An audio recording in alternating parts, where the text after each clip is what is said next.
Oras ng makihula, makisaya at manalo ng papremyo dito sa Family Feud.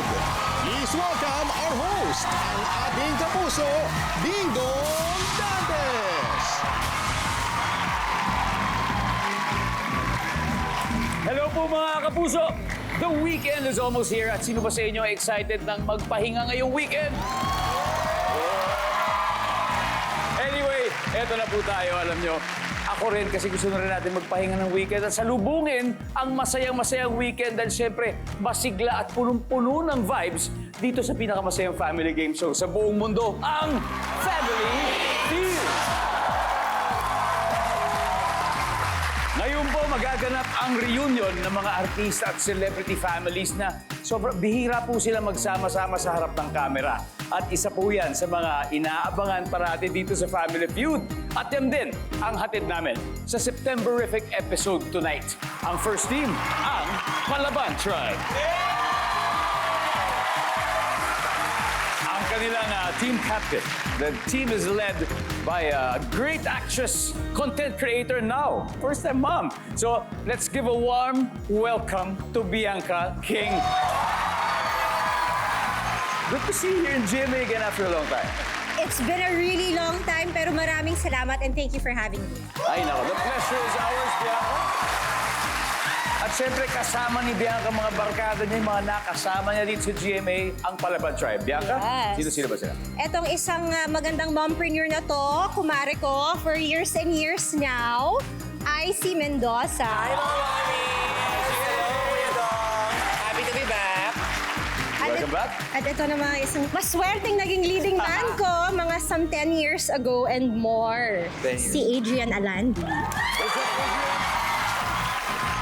Ito namang isa ay napakagwapo at nakakisig at nakasama ko rin siya sa huli kong show na magkasama kami sa Sinner or Saint, Paul Ravales. It's always nice to be here, of course. My friend Ding Dong. Oh, sir, Paul, welcome. May Regular broken. na yata ako dito, bro. Kahit araw-araw. Next time.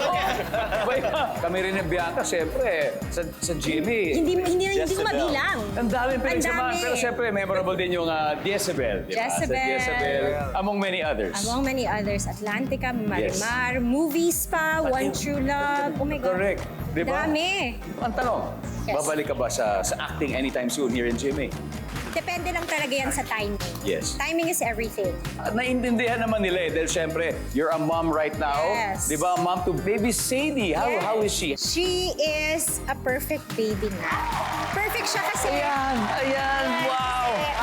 Napakabait, hindi siya namimili ng mga tao, magaling siya matulog at kumain. Yan ang mga pangkaraniwang mga comment sa social media kasi nga medyo matakaw siya. Tsaka grabe sa car seat, walang reklamo. Safety first. Pero dito, hindi kayo safe. Kasi itong makakalaban nyo, ang Team Castle, palaban din. Kaya good luck sa inyo, Palaban Tribe. Kilalanin natin ang Team Castle, of course, led by actor and father of three. Please welcome my good friend, James Blanco. James, welcome again. Thank you. Salamat. James, gusto na namin makilala ang family. Yes. Please do the honors of introducing. Ito, siyempre, ang aking panganay na isa sa mga pinakamakulit at maraming tanong. Ayan, si Inigo. everyone. Inigo. At ang aking pangalawang anak na pinakamtahimik at, nako, pag tinext mo to, siguro sasagutin ka na ito mga after 2 weeks. Si Basti. So, Basti, parang opposite pa sila. Oo. Parang gano'n. Ito naman ang kuya ko, na pinakatahimik sa amin. Ayan, kuya ko, Paul. Si Paul. Kuya Paul, welcome! Alam nyo, recently po, may nag-trend na picture na mag-aama, sila nila James. Ito, tignan natin Ba? siguro kung anong picture yan na nag-workout si... Ayan, oh. Siyempre, yun ang magandang workout na mag-aama. Bukod sa workout, anong mga bonding moments nyo, Inigo? We play basketball together. Yeah. Ay, naku, siyempre. Galing mag-basketball si Ayun. parin James. And, We used to go to church and that's pretty much it. Every day we just hang out. well, that's great. That's great. You know, as a family, we do memorable things together. And I hope this will also be memorable for your family today. So good luck. Manalo matalo. Basta mag-enjoy tayo dito. Team Castle and Palaban Tribe. Guys, alamin na natin ang sabi ng survey. Huwag na natin patagalin pa. Bianca and James, let's play round 1. Come on.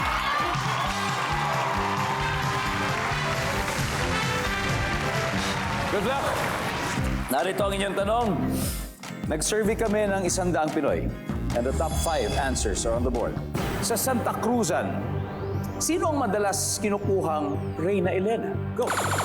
Bianca. Magandang babae. Isang magandang babae. I'm sure nag-Reyna Elena ka na. I'm sure nagawa ko yan. Diba? Oo, I'm sure. Nandyan ba ang magandang babae? Top answer. Bianca, pass or play? Please. Alright, let's play round 1, James. Balik muna tayo. Good answer! Good answer! Good answer! Si IC talagang gustong bumawi. Nakababawi talaga ako. Ha? Babawi tayo. O, sige. Okay. Sa Santa Cruzan, sino madalas kinukuha ang Reyna Elena? Beauty queen. Beauty queens, mga... Good answer! Good answer! I see. Nung nag-escort ka rin dati. Ay, oo. Ayoko na bumalikan, oo. Pero, alam mo, naalala ko. Yes, bakit? Andun ako noon. Oo. Lagi ako nung child star ako, kinukuha ko lagi escort ng mga Reyna Elena. Medyo labag sa loob ko, pero ginawa ko po yan nung kabataan ko. Yes. Alam na alam ni IC. So sabi ni IC, mga beauty queens. Adrian, sa Santa Cruzan, sino madalas kinukuha ang Reyna Elena? Mga artista. Mga artista. Oo. Tama. Good answer. Nandyan ba ang mga artista?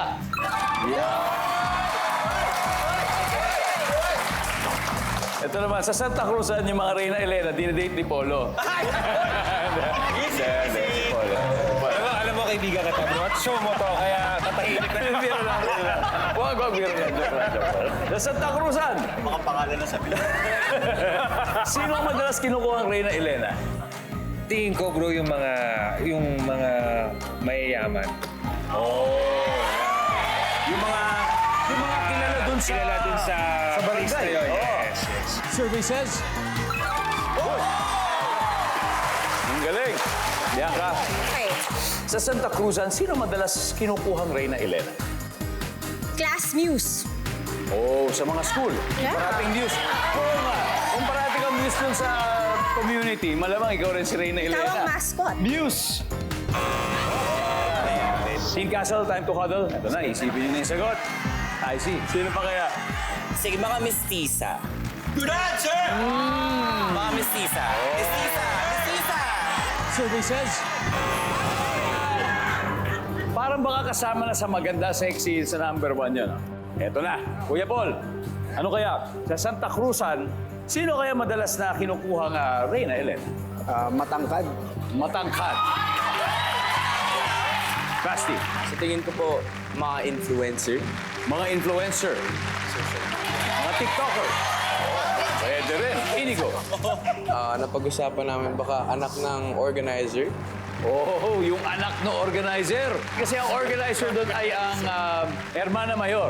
Kaya Hermana Mayor. James, sa Santa Cruzan, sino madalas kinukuha ang Reyna Elena? Ako tingin ko matangkad eh. Pag may nakita sa barangay, matangkad. Matangkad, ha? Oo. Okay. Nandyan ba ang matangkad?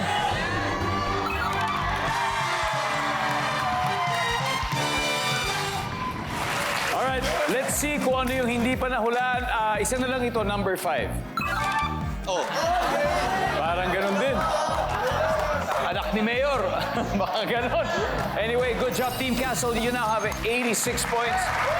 Habang ang palaban, Tribe. Welcome back to Family Feud. Bago po tayo magpatuloy sa ating game show, binabati po muna natin ating mga special na bisita dito sa audience ng Family Feud, ang mga masisipag na teachers ng DepEd Calpayog City Division ng Western Samar. Ma'am, Yes, sir. ano po pangalan niyo, ma'am? Dr. Lourdes L. Matan. Yan, Dr. Lourdes. Hello po, ma'am. Una-una, salamat po sa ginagawa Yes, ninyo. sir. Ma'am, at alam niyo, marami pong nanonood sa atin na tiga Western Samar. Yes, sir. Gusto niyo pong batiin yung mga fellow teachers yun na nandoon. Hello, Regional! From Samar and Leyte po. Hello po Yan. to our Superintendent Dr. Margarito Cadayuna and our Regional Director, Dr. Evelyn Fitalvero of Region 8. Yan And nga. Region 8 is always great! Si Dr. Margarito hindi nakasama. Sir, Dr. Margarito, anytime, punta lang po kayo dito. Welcome to welcome.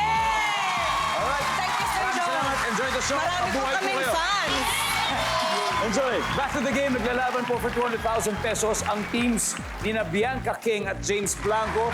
So far, ang Team Castle po ay may 86 points na. Pero, eto na, IC. Eto na yung panahon na makakabawi ka. Okay, magtatapat na si IC at ang panganay na anak ni James na si Inigo. Let's play round 2.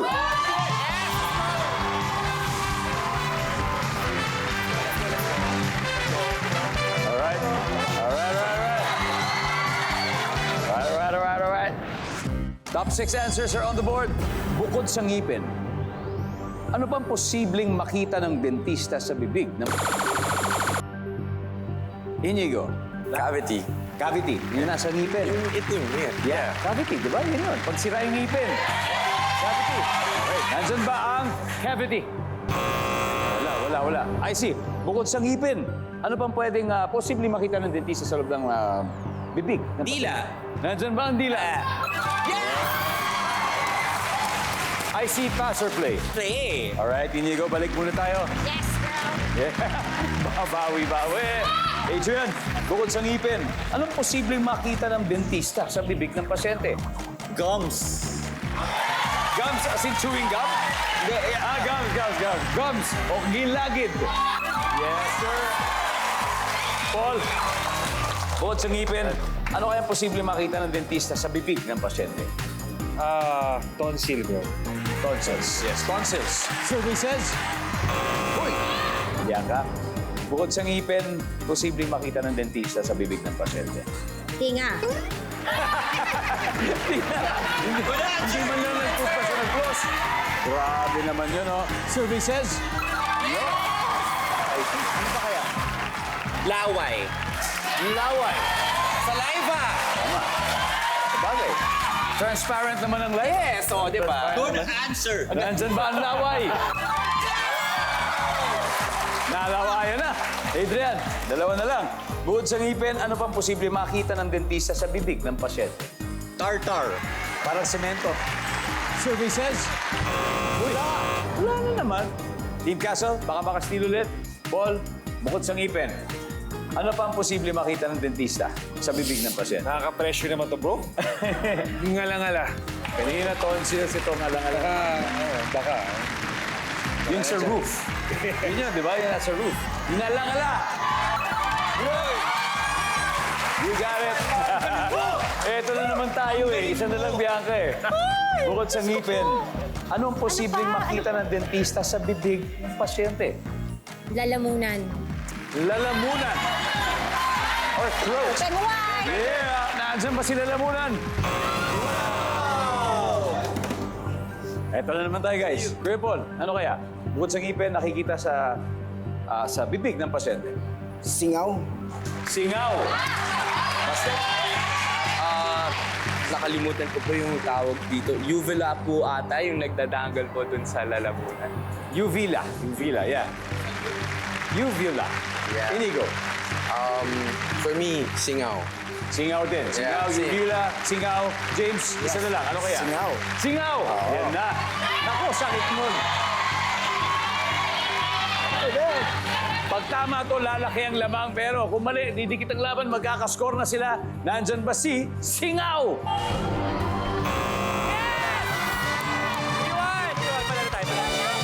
Alright, may isa na lang tayong hindi nakukuha. Everybody, number 6, please. Jesus. Wow. Round 2 goes to Palaban Tribe. They now have 78 points. Habang ang Team Castle ay meron pa rin 8. And we are back. Nangunguna po ang Team Castle na may 86 points. Ang Palaban Tribe, 78. Hindi masyado malayo. Pwede yan. Kaya ito, wala nang atrasan ang tapatan. Dina Adrian at Paste. Let's play round 3. Come on.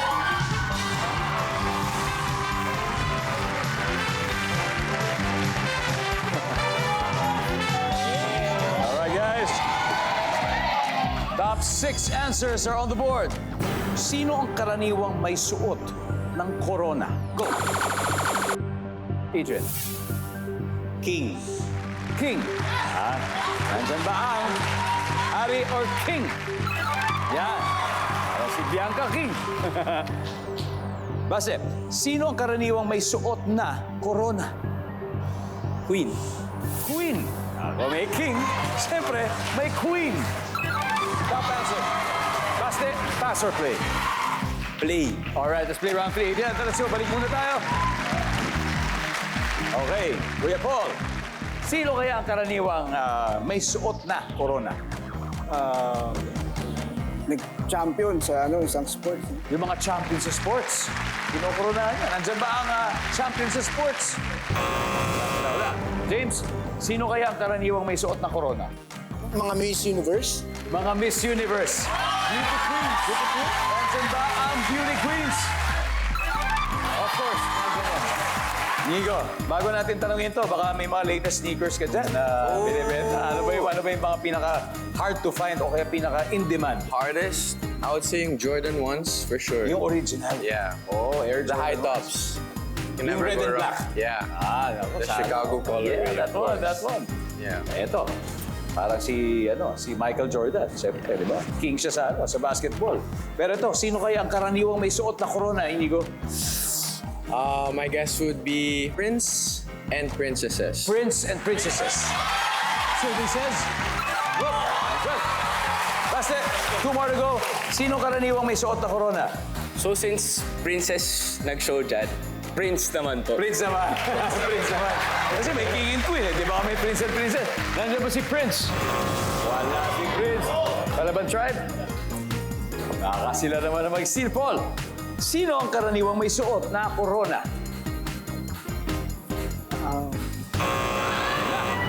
Yan na. Palaban tribe, ready to steal? Paul, sino kaya may karaniwang suot na corona? Santo Niño. Santo Niño. Okay. Adrian? Mga bote. Mga bote. Oo. Kaya sa bote, di ba? Ano? I see. Yung Pope. Po, Santo Papa. Bianca, sino kaya? Isa lang, ha? Sino karaniwang may suot na corona for the win? Mga santo din. In general. Santo. Mga santo. Alright. In general. Sabi ni Bianca, mga santo, nandiyan kaya yan sa board? Good answer! Nanonood pa rin po kayo ng Family Feud. Kanina naman, bago ng break, tinanong natin ang Palaban Tribe, sino kaya karaniwang nakasuot ng corona? Ang sinabi nila ay ang mga santo.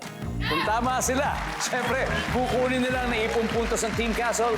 Alamin natin ang sabi ng survey sa santo.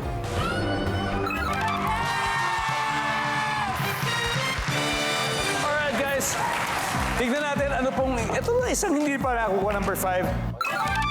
Sa gala. Mga Reyna Elena.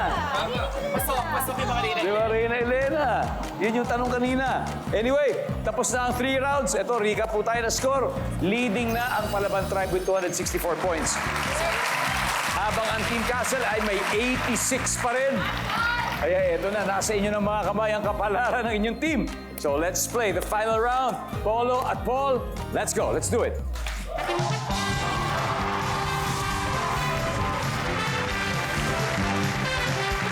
Yan, magkapangalan pa kayo. Oo nga.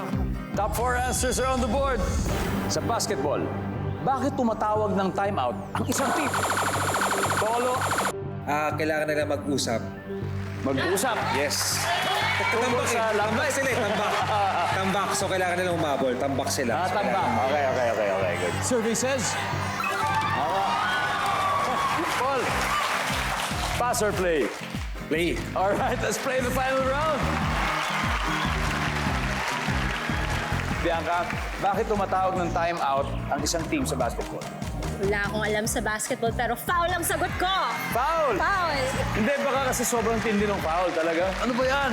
Grabe, oo. Hindi, minsan baka may ganon. Good answer! Good answer! Dahil nag-foul. I see. Sa basketball, bakit tumatawag ng timeout ang isang team? Merong na-injure. Survey says... Ito si Adrian, araw-araw nagbabasketball. Sa basketball, bakit tumatawag ng timeout ang isang team? Normally, pag pagod na, magpapahinga. Magpapahinga. Mga gano'ng tagal kayo pahinga? Pahinga muna. Yun lang. Ang regular timeout, Minutes lang, mga 1 minutes lang. minute, 30 seconds. 1 minute. Nandyan ba ang pagod na, magpapahinga? Team Castle, time to huddle, time to huddle. Paul, isa na lang. Mga basketball players. Oo, alam ko nga eh, bro.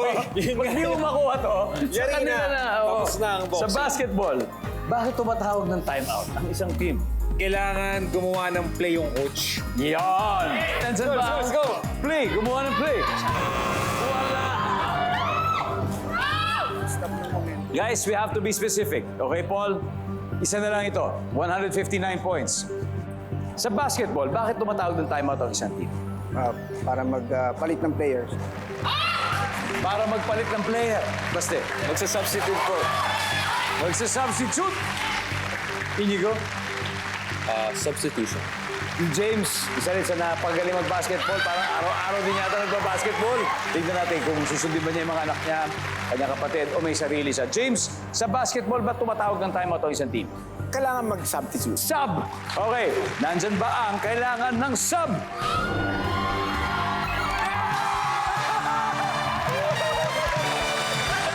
Oh! Wait! Wait! Sandali! Sandali! Oh! Oh, 1 point! By 1 point! Guys, alright. Hindi, ito, seriously First time nangyari sa history ng Family Feud. Magmula nung inimbento siya sa ibang bansa. Hindi naman. Dito lang sa atin. Dito lang. Na talagang dumikit ng 1 point. Ito kung number 2 yung nakuha ninyo, and yun ay number 2, lamang nahahabol na. So, definitely makukuha nyo. But guys, anyway, palakpakan po natin. Team Castle, grabe. 263 points, palaban 264 points. Pinakamalapit na game. What a good game. What a good game, Paul. Basta, what a good game. Great game, I should say. Great game. Great game. Sa uulitin. Nako. Next time, talagang dapat lakayan muna natin yung lamang sa first and third quarter and second. But anyway, meron pa rin kayo 50,000 pesos. Thank you, Family Feud. Maraming salamat. Malungkot na eh. Kinabahan ako, my God. Akala ko uwi ako ulit Ay, si umabot na dun eh. 1 point! Panalo. Hindi, kahit kami hindi namin na-expect. Kasi alam namin medyo yung numbers nandun eh. Kung nakuha nila yung number 2, panalo sila. Oh yes, oh yes. So, congrats. Thank you! Yay! 100,000 pesos na, Bianca. So, I need 2 players for our fast money round. Sino maglalaro? Sige, ako, tsaka si Polo, ang co-host mo dito. Okay. Paul and Bianca. Nanonood pa rin kayo ng Family Feud. Alam niyo, Septemberific ang feels ng Palaban Tribe dahil nanalo na po sila ng 100,000 pesos. Pero ngayon, siyempre, ang ultimate goal nila ay makapag-uwi ng total cash prize of... Kasama natin si Bianca. At siya yung muna maglalaro. Ano bang napili niyo, Bianca, na charity? Ang napili namin is I Can Serve. I Can Serve Foundation, yan po, 20,000 pesos mula sa winning team ni Bianca. And at this point, si Polo ay nasa waiting area. So it's time for fast money. Give me 20 seconds on the clock, please. Magsisimula lang naman ang time pagkatapos ko basahin yung unang question. Okay. All right, you got this. On a scale of 1 to 10, with 10 being the highest, gaano ka kakalma kapag may emergency? Go. 3. Ano ang sign na buhay pang isang hayop na nakahiga? Na nakahiga. Humihinga. Bukod sa isda, name something na malansa. Maduming bagay. Word na karime ng mug. Mug. Let's go, Bianca! Eto na. On a scale of 1 to 10, gaano ka kakalma pag may emergency? Sabi mo, 3. So parang ito, more of panic mode to. Medyo panic mode. Nandyan ba ang 3? Meron. 3 din. Ano ang sign na buhay pang isang hayop na nakahiga? Siyempre, humihinga. Nandyan ba ang humihinga? Yes! Very good. Bukod sa isda, something na malansa, sabi mo ay maduming bagay. Services? Uy, wala. Okay lang. Word na karime ng mug, sabi mo'y bug. Ang sabi ng survey, nice one. Let's see. Tapos yung huli, si Mickey Mouse ay may malaking, dapat hindi natin naabutan, pero 68 points. That's all right, Bianca. Next, balik na tayo. Let's welcome back, Polo. Paul, Paul, eto na. Kamusta?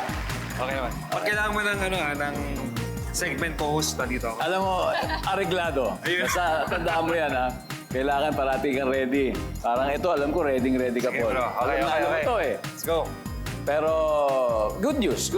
Si Bianca nakakuha 68 points. So, di ba, hindi masyado malayo. Pwede. At this point, makikita na ng mga viewers ang sagot ni Bianca. Good luck. Okay, Paul. Brother, Let's do this. Let's go. All right. 25 seconds on the clock.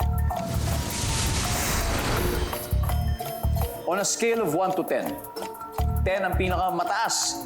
Gaano ka kakalma kapag may emergency? Go. 5. Ano ang sign na buhay pang isang hayop na nakahiga? Ano, sorry? Sign na buhay pa yung hayop na nakahiga. Minga. Gumagaw. Bukod sa isda, something na malansa. Something na malansa. Bago. Word na karime ng mug. Pag. Si Mickey Mouse ay may malaking... Tenga. Mr. Novales, 132 points ang kailangan natin on a scale of 1 to 10. Gaano ka kakalma pag may emergency? Sabi mo 5, so medyo gitna, 50-50 yan. Medyo parang yes, parang no. Ang sabi ng survey sa 5 ay... Meron. Ang top answer dito ay 8. Ano ang sign na buhay pang hayop na nakahiga? Sabi mo'y gumagalaw pa. Ang survey says... Okay, top answer, humihinga, nakuha ni Bianca. Bukod sa isda, something na malansa, sabi mo'y bagoong. Ang sabi ng survey ay... Whoop! Ang top answer ay manok. Manok. Manok. Word na karime ng mug, sabi mo'y pug. Ang sabi ng survey sa pug ay...